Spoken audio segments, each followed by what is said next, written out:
तो गाइज जैसा कि मैंने कहा था, पार्ट 1 के बाद पार्ट 2 बहुत जल्द आएगा। पार्ट 1 में मैंने आपको बेसिक नॉलेज दिया था वित्तीय लेखांकन का, जिसमें 1 से लेकर के 5 तक के चैप्टर के बेसिक थ्योरी और कुछ प्रैक्टिकल हमने कवर किया था। आज हम बनाएंगे क्रियात्मक प्रश्न। अगर आप इस वीडियो में आज पहली बार आए हैं तो आपको बता दूं, इसका पार्ट 1 का डिस्क्रिप्शन लिंक में दिया हुआ है, आप उसको देख सकते हैं, क्योंकि उसमें कुछ आधारभूत शब्द और सिद्धांत, लेखांकन के नियम, पुस्तपालन क्या है, ये पूरा मैंने समझाया था। इसके साथ साथ क्रियात्मक प्रश्न में अभी 5 और 6 चैप्टर में क्या मिलेगा उसका भी मैंने आपको एक डेमो दे दिया था। ठीक है, अगर आपने देख लिया तो अच्छी बात है, नहीं देखा तो एक बार उसको जरूर देख लीजिए। अब फिर इस वीडियो में हम पूरे क्रियात्मक प्रश्न को करेंगे। तो स्टार्ट करेंगे आज का पहला क्वेश्चन। उससे पहले मैं चाहूँगा कि अगर आप बीकॉम फर्स्ट ईयर के छात्र हैं तो लेखांकन की बुक निकाल करके अपने पास रखिए। ठीक है, हम पढ़ रहे हैं वित्तीय लेखांकन, फाइनेंशियल अकाउंटेंसी। तो चैप्टर नंबर 5 का क्रियात्मक प्रश्न हम पहला बनाएंगे, तो उसको आप निकाल लीजिए, पृष्ठ नंबर 57 में दिया होगा। तो पहला प्रश्न, हिमांशु की पुस्तक में निम्न लेन देनों के लिए रोज नामचा प्रविष्टि करें, ये आपको कहा गया है। पंजी प्रविष्टि का कॉलम आपको पता होगा, दिनांक, विवरण, एलएफ, खाता पृष्ठ, विकलन राशि, समाकलन राशि, ये आपको दिया होगा। इंग्लिश में आप देख सकते हैं डेट, पर्टिकुलर, एफ, डीआर राशि, DR amount and CR amounts, ये आपको दिया होगा। फर्स्ट है आपका बिजनेस स्टार्ट विद कैश, रोकड़ से व्यवसाय आरंभ किया। तो सबसे पहले आप प्रविष्टि क्या करेंगे, देखिए, रोकड़ से व्यापार जब भी आरंभ होगा तो व्यापार में रोकड़ आ जाती है और आप रोकड़ पूंजी से लगाते हो, इसलिए पूंजी खाता से। जब भी आपको ये एंट्री मिले, रोकड़ से व्यवसाय आरंभ किया या किसी भी चीज़ से व्यवसाय आरंभ किया, वो सब पूंजी से हो जाता है, समाकलन हो जाता है, और वो चीज़ें व्यापार में आती है तो रोकड़ खाता विकलन या वो संपत्ति खाता विकलन। तो नगद से व्यापार आरंभ हुआ है तो रोकड़ आ गया व्यापार में, तो रोकड़ खाता विकलन 75,000 रुपये, पूंजी खाता से 75,000 रुपये। कारण में क्या लिखेंगे, जो प्रश्न है वही कारण है। प्रश्न कहता है नगद राशि से व्यवसाय आरंभ किया, वही आपका कारण है, सिंपल बन जाएगा। ठीक, दूसरा टॉपिक देखते हैं। दूसरा टॉपिक है नगद माल खरीदा 10,000 का। जब भी माल खरीदेंगे तो व्यापार में क्या आया, जो आया उसको विकलन, जो गया उसको समाकलन। तो खरीदने से कोई माल आ गई लेकिन पैसा चला गया, तो क्रय किया तो क्रय खाता विकलन, रोकड़ चला गया तो रोकड़ खाता समाकलन। तो क्रय खाता विकलन 10,000, रोकड़ खाता से 10,000 रुपए, कारण में लिखेंगे नगद माल खरीदा। समझ आया। ठीक, नेक्स्ट देखिए, स्वाति को माल उधार बेचा 5,000 का। अब स्वाति को आपने उधार बेचा, ये कोई भी व्यक्ति है जिसको आपने उधार बेचा तो पैसे तो नहीं मिलता, तो फिर जिसको भी मिला वो विकलन। माल बेचने से किसी को तो मिलेगा, स्वाति को बेचा तो स्वाति को मिला तो स्वाति विकलन। कैसे गया उसके पास माल, विक्रय करने से गया तो विक्रय से, विक्रय खाता से। तो जब भी उधार बेचेंगे तो उस व्यक्ति का खाता विकलन, विक्रय खाता हमेशा समाकलन होगा, इसको याद रख लीजिए। कारण में लिखेंगे स्वाति को उधार माल बेचा या स्वाति को माल बेचा, सिंपल। दूसरा है फर्नीचर, नगद खरीदा 3,000 रुपए का। तो फर्नीचर खरीदा तो संपत्ति आ गई, जिस भी संपत्ति को खरीदेंगे संपत्ति खाता विकलन, रोकड़ खाता से। तो फर्नीचर खाता विकलन, रोकड़ खाता से, लिख दिए नगद फर्नीचर खरीदा, सिंपल, समझ में आ गया। ठीक, अगला देखो, स्वाति से नगद पाया 5,000 रुपए। अब स्वाति को हमने उधार बेचा था पर अब उसने पैसा दे दिया, तो किससे मिला पैसा, स्वाति से। क्या आया, रोकड़ आया, तो जो आया वो विकलन, रोकड़ खाता विकलन। कैसे आया, किससे आया, तो स्वाति से आया तो स्वाति से। ठीक, विक्रय तो हो चुका है, अब पैसा मिल रहा है स्वाति से तो स्वाति से लिखेंगे, स्वाति से रोकड़ प्राप्त हुआ, ये स्वाति ने भुगतान किया 5,000 रुपये। Clear, okay. अगला देखते हैं, किराया चुकाया 1,000 रुपये। किराया दिया, चाहे मजदूरी दिया चाहे वेतन दिया, ये सब खर्चे विकलन, रोकड़ खाता समाकलन। तो किराया दिया, किराया खाता विकलन 1,000 रुपये, रोकड़ खाता से 1,000 रुपये, किराया भुगतान किया या किराया दिया। वेतन दिया अगला, तो वेतन खाता विकलन, रोकड़ खाता से, और कारण में लिख देंगे वेतन नगद दिया या वेतन का भुगतान किया। तो इस तरह से पहला प्रश्न, क्रियात्मक प्रश्न का पहला साधारण लेन देन खत्म हुआ। ये साधारण लेन देन था जो मैंने आपको इस तरह से बताया। अब आपको मैं सिखाऊंगा मिश्रित प्रविष्टि। मिश्रित प्रविष्टि निकालने के लिए आप अपना मिश्रित लेन देन हेडिंग निकाल लें, उसमें से क्वेश्चन नंबर 6 आपको बनाना है, मैं उससे डिफिकल्ट प्रश्न 7वां को मैं बता रहा हूँ। ठीक है, तो ध्यान से देखिए 7वां, हाँ, इसके आगे के प्रश्न आपको बन जाएगा। हमेशा आपको याद ये रखना है, इसमें जो चीज़ भी आपने खरीदा तो वो आया तो विकलन, अब पैसा गया तो समाकलन। अगर आपने खरीदा लेकिन पैसे नहीं दिया, आपने खरीदा लेकिन पैसे नहीं दिया, जैसे कि राम से खरीदा तो क्रय खाता विकलन, किससे खरीदा, राम से, तो राम का नाम समाकलन हो जाएगा क्योंकि उसको पैसे देना है। क्लियर है। नगद खरीदोगे तो रोकड़ खाता समाकलन, किसी व्यक्ति से खरीदोगे तो व्यक्ति समाकलन। ठीक है, बेचोगे, पैसा मिला तो रोकड़ विकलन, लेकिन पैसा नहीं मिला तो जिसको बेचे वो विकलन, विक्रय खाता से, सिंपल सी बात है। ठीक, जितने भी खर्चों का भुगतान होगा उन सब खर्चों का विकलन करो, रोकड़ खाता समाकलन करो। बैंक में पैसा जमा करोगे तो बैंक विकलन करो रोकड़ खाता से। यही कॉमन चीज़ें होती हैं। कुछ संपत्ति या फर्नीचर खरीदते हो, सब विकलन हो जाता है रोकड़ खाता से। बहुत सरल है, आपको बना करके देखना है। अब मैं आपको सिखाता हूँ मिश्रित प्रविष्टि, जहाँ पर मैंने आपको कल पार्ट 1 में बताया था एक विकलन कई समाकलन या एक समाकलन तो कई विकलन, ऐसा होता था। अब देखिए प्रश्न, तो 7वां प्रश्न में बनाने जा रहा हूँ। तो 7वां प्रश्न देखिए, निम्नलिखित को रोजनामता प्रविष्टि करना है। 1 अप्रैल 2016 का सबसे पहला, राजीव सोनार ने 60,000 रुपये नगद, 30,000 रुपये का बैंक शेष, 50,000 रुपये का प्लांट और 50,000 रुपये के माल से व्यवसाय शुरू किया। 4 चीजें लगाकर उसने व्यवसाय शुरू किया। नगद रोकड़ लगाया, बैंक का शेष जो बचा था उसको लगाया, माल भी लगा दिया और प्लांट भी लगा दिया। ठीक है, संपत्ति के रूप में जो भी चीज लगा करके व्यापार शुरू करे सब पूंजी में जाती है, क्योंकि पूंजी से लगाया गया है। आप लिखेंगे पहले रोकड़ से किया तो रोकड़ खाता विकलन 60,000, बैंक से किया 30,000 का तो बैंक खाता विकलन 30,000 रुपए, प्लांट खरीदा था तो प्लांट खाता विकलन 50,000 रुपए। ठीक है, उसको आप संपत्ति भी बोल सकते हैं। क्रय खाता विकलन 50,000 रुपए, माल जो है उसको क्रय खाता विकलन 50,000 रुपए। सबको जोड़ेंगे तो 50 1 लाख, 60 और 30 90, तो 1,90,000। तो हम कहेंगे पूंजी खाता से 1,90,000 रुपए। कारण में क्या लिखेंगे, जिस भी चीज से व्यापार शुरू हुआ सबको कारण में लिख दीजिए, रोकड़, बैंक शेष, माल और प्लांट लगाकर व्यवसाय शुरू किया। क्लियर है, बन जाएगा। तो जो भी चीज से व्यापार शुरू होगा सब विकलन और पूंजी खाता अकेला समाकलन होगा। याद रहेगा, रखना है याद। अब देखो दूसरा, मजदूरी दी, मरम्मत व्यय दिया, विज्ञापन के व्यय दिए। ठीक है, तो विज्ञापन में खर्च करो, चाहे वेतन में करो, चाहे मजदूरी में करो, चाहे गाड़ी भाड़ा में करो, सब विकलन एक अकेला रोकड़ खाता समाकलन।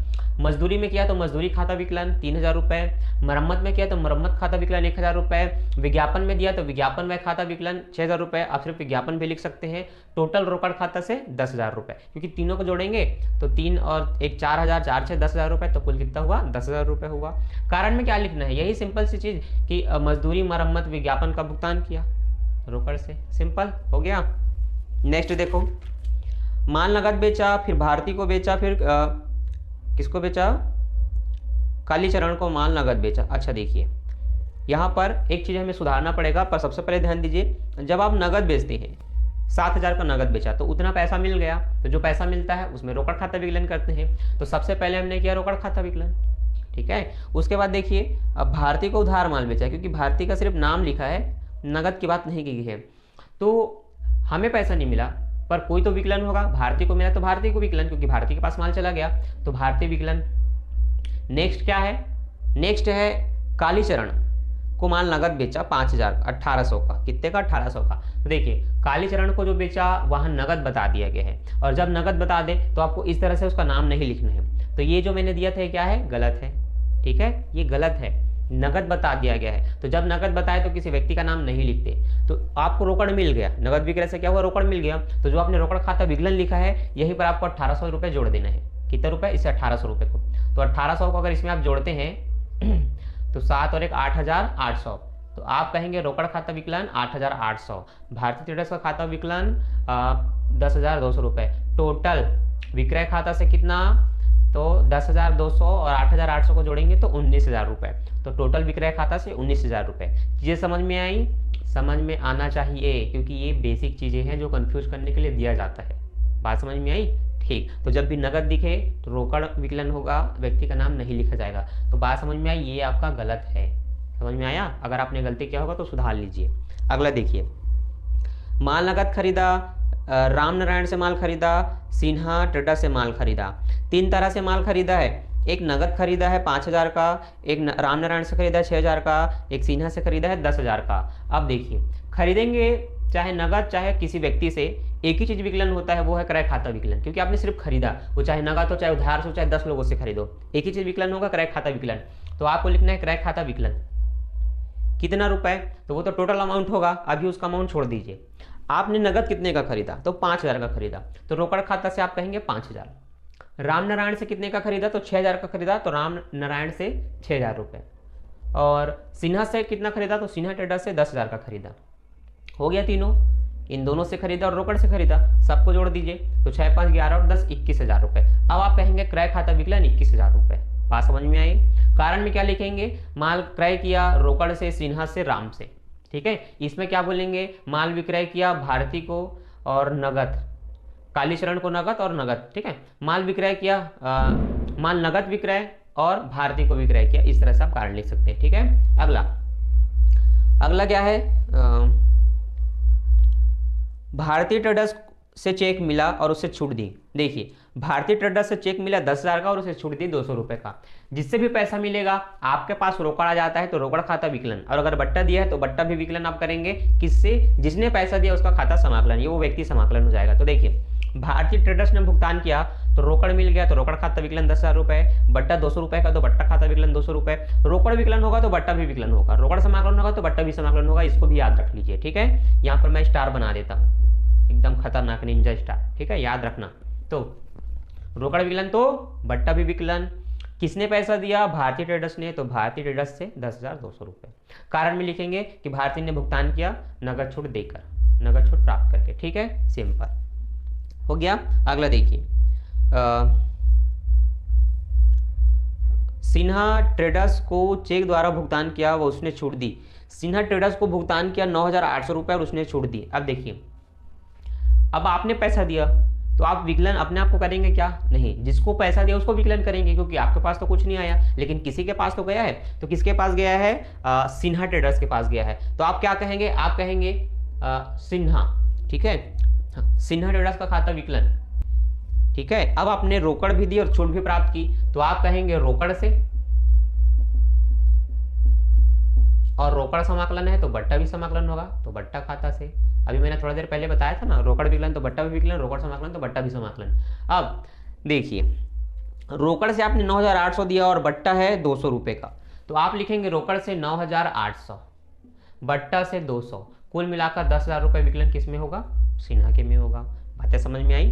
ठीक है। अगर आपको दिख नहीं रहा होगा तो आप सुन सकते हैं, आप लिख लीजिए, कॉपी निकाल करके बैठिए, ठीक है, तभी चीजें याद रहेंगी। फिर है अगला 16, नगद खरीदा कार्यालय उपस्कर, टाइपराइटर और संगणक मशीन, ठीक है, कैलकुलेटर, संगणक, जो भी आपने खरीदा वो सब विकलन हो जाएगा, एक अकेला रोकड़ खाता समाकलन हो जाएगा। तो आप कहेंगे कार्यालय उपस्कर विकलन, क्या कहेंगे? कार्यालय उपस्कर विकलन, ठीक। फिर क्या खरीदा? टाइपराइटर खरीदा, तो टाइपराइटर खाता विकलन। फिर आपने क्या खरीदा? संगणक मशीन खरीदा, कैलकुलेटर, तो ये इसका खाता विकलन, उसकी अलग अलग राशि लिख दो, 5,000, 16,000 और 1,400 रुपए, सबको जोड़ करके एक बार रोकड़ खाता से, तो 16, 5, 21, 22,400। तो रोकड़ खाता से आप क्या कहेंगे? 22,400। यहां पर सबका अलग अलग राशि लिखेंगे, एक का कितना है? 5,000 है, एक का 16,000 है और एक का 1,400 रुपए है, ठीक है, लास्ट, ठीक है, 1,400 रुपए। तो चीज़ें काफ़ी सरल हैं, बस आपको ध्यान में रखना है। तो सामान्य समझने के बाद आपने मिश्रित प्रविष्टि पढ़ ली और समझ भी लिया। अगर आपको कोई चीज़ छूट गया होगा स्किप करने के कारण, तो आप फिर से जा करके देख सकते हैं, मैंने बहुत ही बारीकी से और बहुत ही पेशेंस के साथ आपको समझाया है, ठीक। अब मैं आपको बताता हूँ इसके बाद का प्रश्न, तब तक आप इसको उतार लीजिए या स्क्रीनशॉट ले लीजिए। तो अब हम पढ़ेंगे क्वेश्चन नंबर 14, ठीक है। कल जैसे मैंने सीरीज बताई थी, बिल्कुल उसी तरह से हम सब चीज़ों को समझ रहे हैं। पहले सामान्य समझा, ठीक है, फिर आपने मिश्रित समझा, अब आप छूट वाला समझेंगे, डिस्काउंट वाला। तो क्वेश्चन नंबर 14 निकाल लीजिए, ठीक है, बहुत ही सिंपल है। क्वेश्चन नंबर 14 में कहा गया है, निम्नलिखित लेन देनों का रोजनामचा लेखा कीजिए। जहाँ पर सबसे पहला पॉइंट है, दिनेश से 3,000 रुपये का माल 10% व्यापारिक छूट और 2% नगद कटौती पर खरीदा एवं 50% नगद भुगतान किया, शेष उधार रहा, ठीक है। अब देखो, यहाँ पर पंजी प्रविष्टि करने से पहले आपको करना है इसकी कार्यविधि, ठीक है। तो मैं चलो ऊपर कर देता हूँ, आप नीचे भी कर सकते हैं। तो आप सबसे पहले लिख लीजिए उसका क्रय मूल्य। तो खरीदा जा रहा है 3,000 रुपये में, ठीक है, लेकिन जब भी व्यापारिक छूट दिखे तो फिर इसका कोई मतलब नहीं है, इसी राशि से आपको पहले व्यापारिक छूट निकाल के इसमें घटा देना है। घटा हुआ राशि जो आएगा लेन देन उसका होता है, ये मैंने समझाया था। तो आप बताएंगे व्यापारिक छूट कितना है भाई? तो 10% है। कितना परसेंट है? 10%, 10%। आप तुरंत इसका 10% निकालेंगे तो 3,000 का 10% कितना होगा? तो 300 रुपये होगा। कितना होगा? 300 रुपये। अब आप देखेंगे कि आपके पास कितना बच रहा है, तो 3,000 में इस 300 रुपये को घटाएंगे, इसका मतलब आपके पास 2700 रुपये बचा। कितना बचा? 2700 रुपये। अब जो भी लेन देन होना है व्यापारिक शुल्क घटाने के बाद जो राशि है उसका लेन देन होना है, मतलब आपको यहाँ पर ध्यान रखना है, इसको मैं ग्रीन में हाईलाइट कर देता हूँ कि लेन देन होना है इसका। अब जब प्रश्न आगे बोलता है कि क्रय के समय आधी राशि का भुगतान किया या इतने परसेंट का भुगतान किया, तो इसी का आपको वो परसेंट निकाल लेना है। तो प्रश्न कहता है 50% राशि का नगद भुगतान किया, इसका मतलब पूरा 2700 रुपये का लेन देन नहीं हुआ, सिर्फ 50% हुआ। तो 50% मतलब 2700 का 50%, मतलब इसका आधा। आधा कैसे करना है, अब 50/100 लिखने की आवश्यकता नहीं है, दिमाग देख के करो। 2000 का आधा कितना होगा 1000, 700 का आधा कितना होगा 350, तो 350 और 1000 को जोड़ दीजिए 1350, कितना हुआ 1350, 13 दूनी 26, 50 50 27 हो गया। तो आप कहेंगे इसका 50% कितना है 1350 है, मतलब नगद लेन देन कितना हो रहा है 1350 का हो रहा है। अब प्रश्न कहता है नगद छूट भी है, कितना है नगद छूट भी है 2%। तो देखो भाई नगद छूट उस राशि पर निकलता है जिस राशि का शीघ्र भुगतान हो रहा है। अगर ये व्यक्ति 2700 में से सिर्फ 100 रुपये देता तो नगद छूट सिर्फ 100 रुपये पर निकलता, बात याद रखेंगे। हाँ, तो नगद लेन देन 50% हो रहा है, 50% का रुपये निकाल लिया, वो है 1350 रुपये। तो नगद छूट किस पर निकलेगा 1350 पर निकलेगा। तो 2 आप 100 करके निकाल सकते हैं, ठीक है। अब देखो 1 0 से आपने 1 0 काटा, ठीक है, 5 दूनी 10 काटा, 5 दूनी 10, यहाँ भी 5 सत्ते 35 हुआ, 2 से 2 कट गया, 27 रुपये निकला। कितने रुपये निकला 27 रुपये। अब जितना मिलना था वो पैसा है 1350 अभी नगद जो दिया जा रहा है, उसमें से आप इसको भी घटा देंगे तो फिर बचेगा, जो बचेगा वो आप रोकड़ से देंगे। तो आप लिख सकते हैं शेष या आप लिख सकते हैं रोकड़ से, ठीक है। रोकड़ से आप कितना दे रहे हैं, तो 1350 आपको देना था जिसमें आपको 27 रुपये का छूट मिल गया, ठीक है। तो 50 में 20 गया, 30 बचा, 30 में 7 गया, 23 बचा, ठीक है। तो 1323 रुपये, कितना रुपये 1323 रुपये। अब मैं कहूँगा रोकड़ से इतना, रोकड़ से इतना और बट्टा से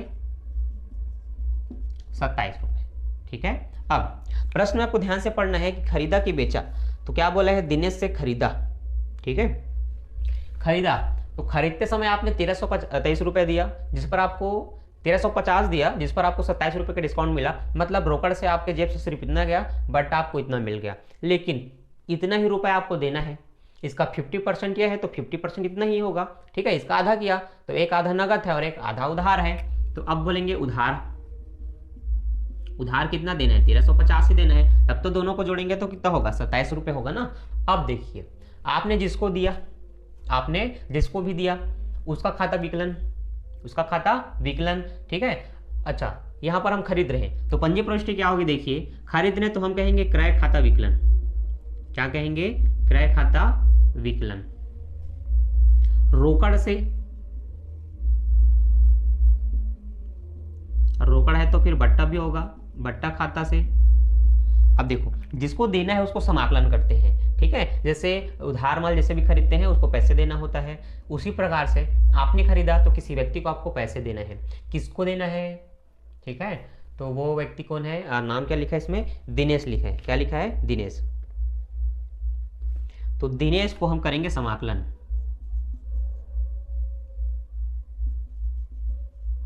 तो देखिए दिनेश को देना है 1350, तो दिनेश से 1350, बट्टा आपका निकला 27 रुपये, तो बट्टा हमने लिखा 27 रुपये।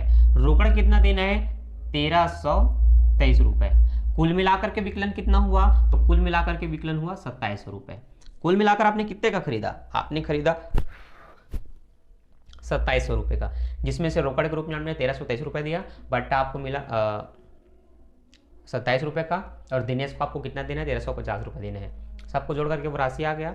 ये होता है पूरा कार्यविधि, और फिर जा करके होती है पंजी प्रविष्टि।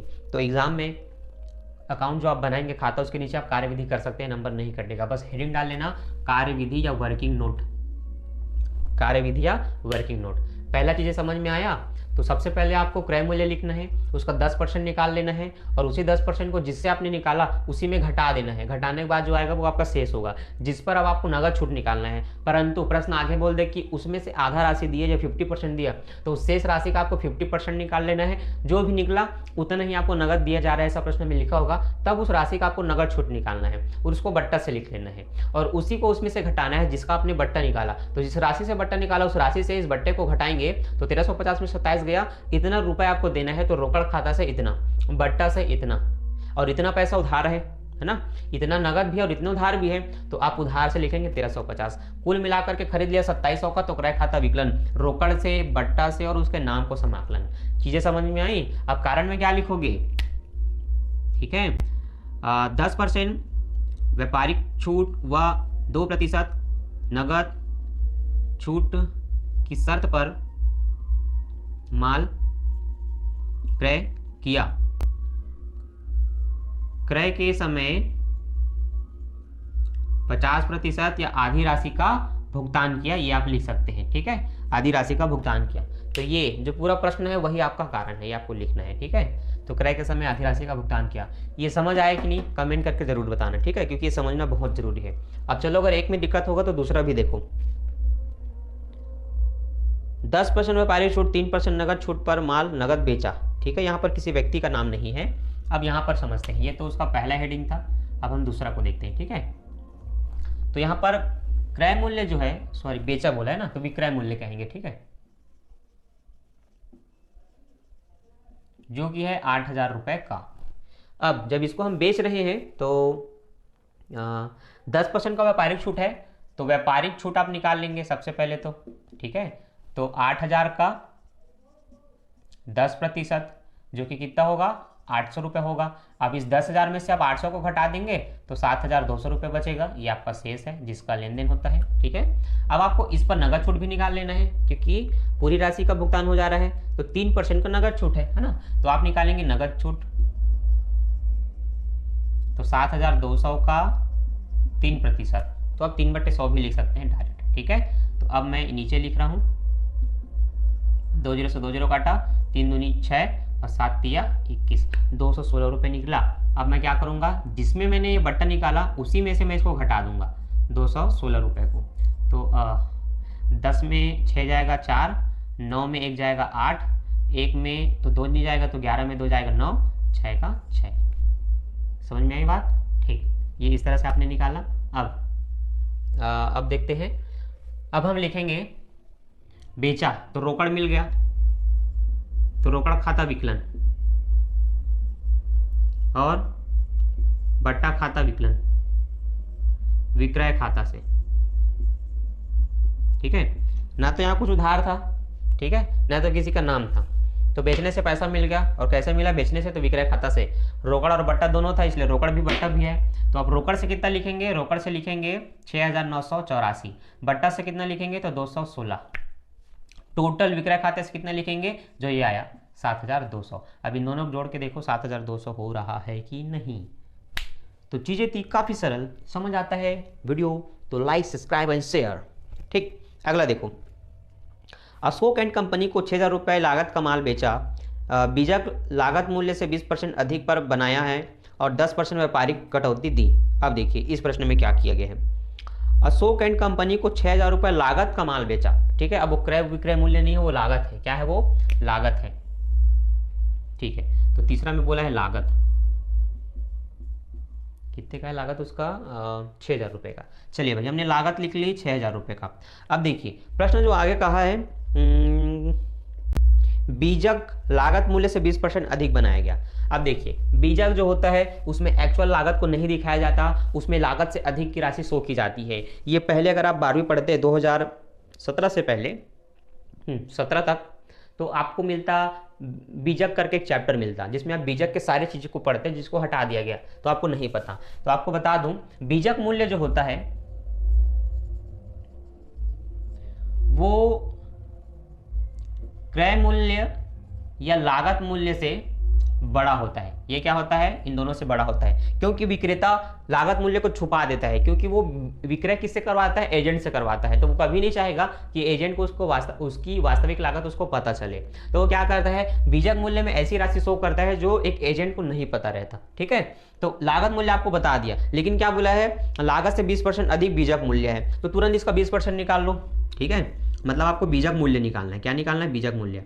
तो 6000 का, ठीक है, 20% निकालेंगे, तो 1 0 से 1 0 कटा, 1 0 से 1 0 कटा, 6 दूनी 12, ये अगर इसको आप जोड़ देंगे तो आप कह सकते हैं बीजक मूल्य फिर कितना है, तो 6 में 1200 को जोड़ेंगे तो 7200, अतः आप कहेंगे बीजक मूल्य कितना है, 7200 रुपये है। अब व्यापारिक छूट 10% घटाया, अब ये है एक्चुअल बीजक मूल्य, इस पर अब 10% अगर आप घटाते हैं व्यापारिक छूट, ठीक है, तो 7200 का आपको निकाल देना है 10%। क्या निकाल देना है, 10%। 1 0 से 0 कटा, 0 से 0 कटा, 720 रुपये बचा।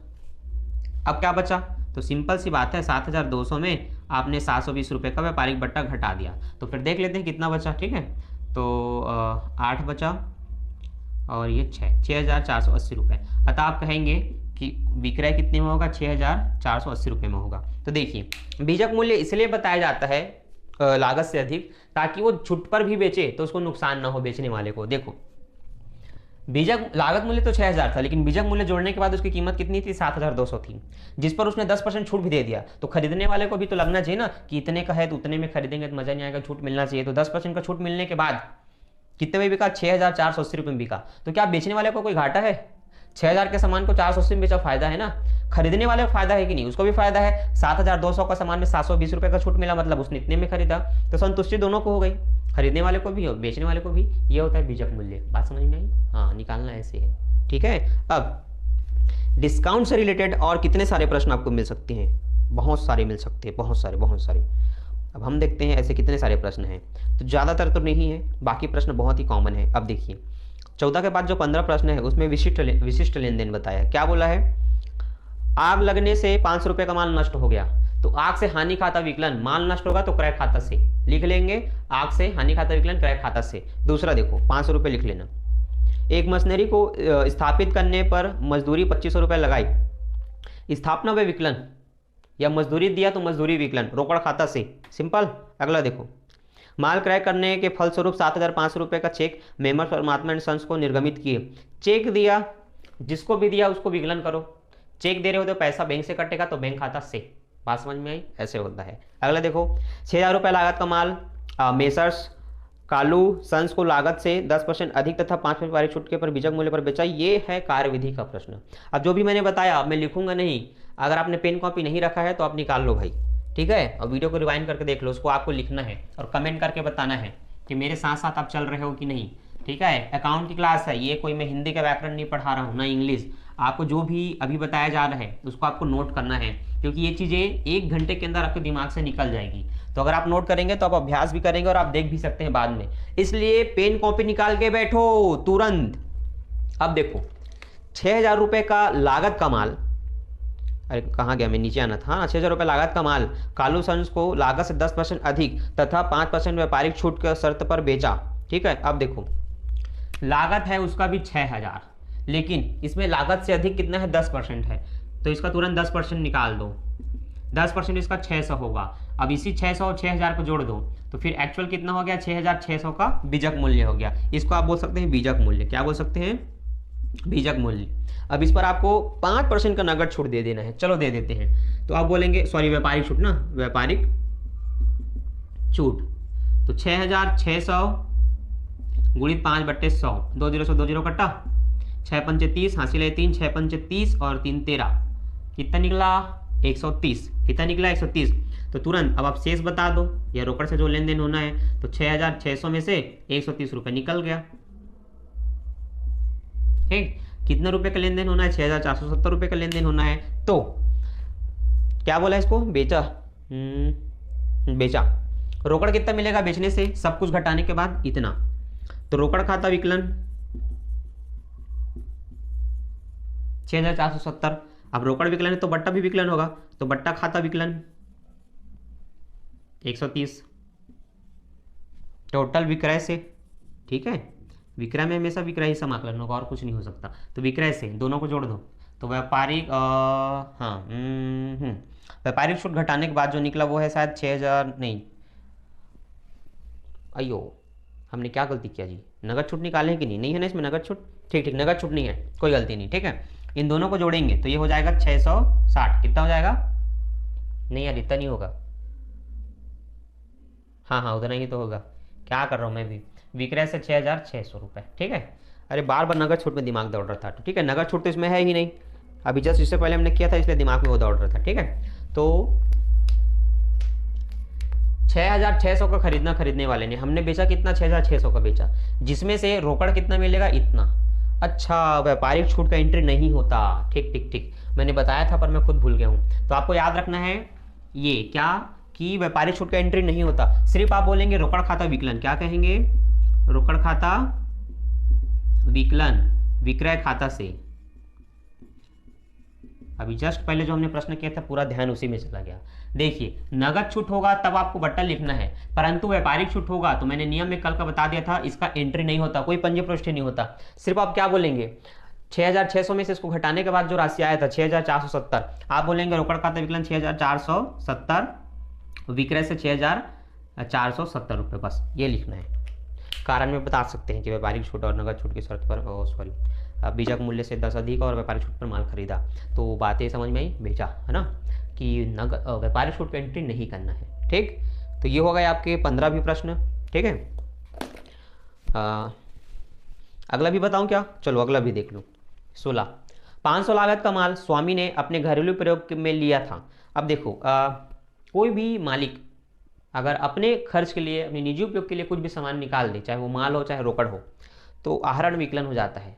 माल निकाला है तो क्रय खाता से, रोकड़ निकाला है तो पूंजी से। ठीक है, तो देखो माल निकाला तो आहरण विकलन क्रय खाता से, ये आपको पंजी पुष्टि करना है, लिख देना निजी प्रयोग के लिए निकाला।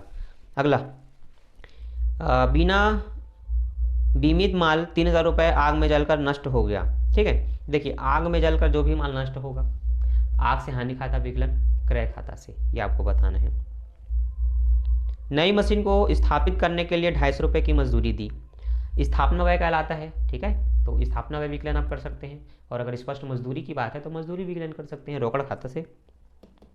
मोहन को 600 रुपये लागत का माल 10% व्यापारिक कटौती 5% नगद कटौती की शर्त पर बेचा। 600 का 10% निकाल लीजिए, मुखाग्र बनाइए, देखिए पेन कॉपी नीचे लाना है। 600 का 10% कितना होगा, 60 रुपये होगा। 600 में से 60 रुपये चला गया, 540 रुपये बचेगा। उस 540 का आपको क्या करना है, 5% छूट निकालना है। 540 का 10% कितना होगा, 54 रुपये होगा। 54 का आधा कितना होता है, 27 रुपये होता है। तो 540 में 27 घटाइए, जो बचा आपका रोकड़ है। बात समझ में आई? अब आ गया होगा, लेकिन अब कैलकुलेशन दिमाग में नहीं कर सकते तो बताना पड़ेगा। देख लो, बता देता हूँ भाई, कई बच्चे तो बिल्कुल फिर घबरा जाएंगे मेरे लिए, तो घबराओ मत। देखो 600 का 10% निकालना है, क्योंकि वो व्यापारिक छूट है, क्योंकि इसका कोई प्रविष्टि नहीं होता। तो 600 का 10% 60 होगा, मतलब आपका जो राशि है लेन देन का वो 540 है। इस पर भी क्या है, नगद छूट है। कितना परसेंट है, 5% है। तो चलो वो भी निकाल लेते हैं इस तरह से, 5 दूनी 10, 2 दूनी 4 और 2 सत्ते 14। ठीक है, तो कुल मिला के क्या बचा, 27 रुपये बचा। अब मैंने क्या बोला, मिलना था 540, जिसमें से 27 रुपये भी नहीं मिलेंगे, छूट दे दिया ना। तो 10 में 7 गया 3, 3 में 2 गया 1 और 5। आप बोलेंगे रोकड़ कितना मिलेगा, 513, बट्टा विकलन इतना, विक्रय से कितना, 540 रुपये। बात समझ में आई? ऐसे तो ये जो भी मैंने बोला था, माइंड से करो, सीखना था सीख गए हो, अब माइंड से करो सब चीज़ को। एग्जाम में क्या एक तो हल करते रहोगे, समय नहीं जाएगा ना, दिमाग से करो, दिमाग से एकदम।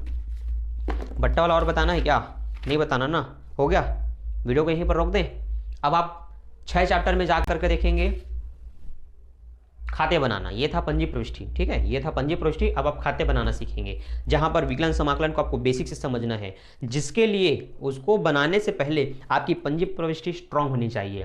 तो फिर से एक बार कह रहा हूं, इस चैप्टर में जितनी भी पंजी प्रविष्टि है उदाहरण के सबको बनाइए, सबको बनाइए, क्योंकि प्रश्न देखते साथ अगर आप नहीं जान पाए कि क्या विकलन क्या समाकलन, तो फिर खाता गया, 6 अध्याय तो भूल जाओ। तो सबसे पहले मैंने बोला पंजी प्रविष्टि क्लियर होना चाहिए, जिसके लिए 11वीं का बुक उठाओ, दैनिक पंजी को पूरा देख डालो, उसको पढ़ डाले, मतलब डाउट इज क्लियर। इतना कर लोगे ना, करो, फिर मैं देता हूं आपको उसका मतलब अध्याय 6 पार्ट 3। ठीक है, तो मिलते हैं नेक्स्ट वीडियो में। इस वीडियो को अपने दोस्तों के साथ शेयर कीजिए, सबको अकाउंट सिखाइए, आप भी बनाइए, उनको भी बनवाइए, और वीडियो को शेयर कीजिए। थैंक्स फॉर वॉचिंग, मिलते हैं नेक्स्ट वीडियो में, तब तक के लिए bye, keep practising, bye bye.